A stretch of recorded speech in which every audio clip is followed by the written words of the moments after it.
Кайма, приготвена по различен начин. Сложете каймата в купа. Добавете настърган лук, ситно нарязан магданоз, настърган чесън. Счупете яйцата. Овкусете с сол, черен пипер, сладък червен пипер. Смесете всички съставки. Оформете форма от каймата върху хартия за печене.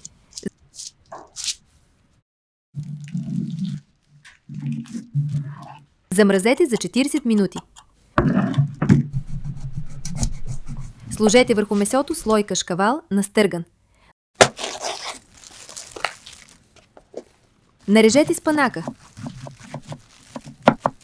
Задушете в тиган с растително олио.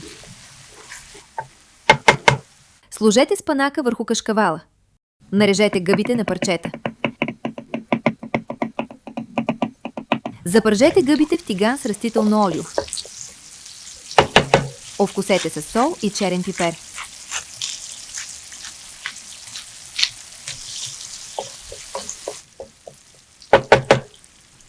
Сложете гъбите върху спанак.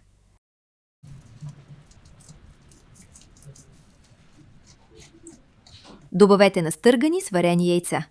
Поръсете с настърган кашкавал. Сложете месото с плънката в тавата. Оформете правоъгълник от останалата кайма.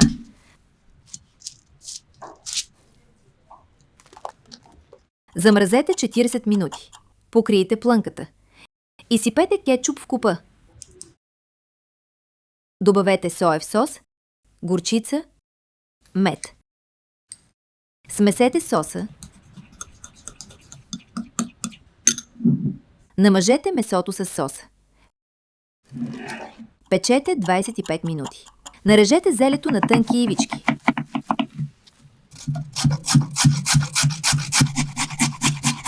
Добавете настърган морков,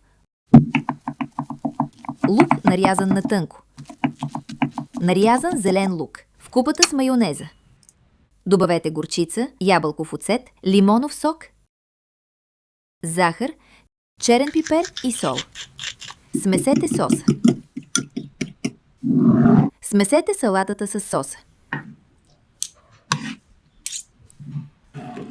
Намажете месото с соса.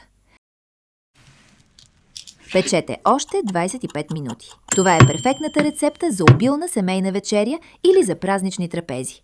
Също толкова вкусна заедно с всякаква прясна салата или вкусен сос.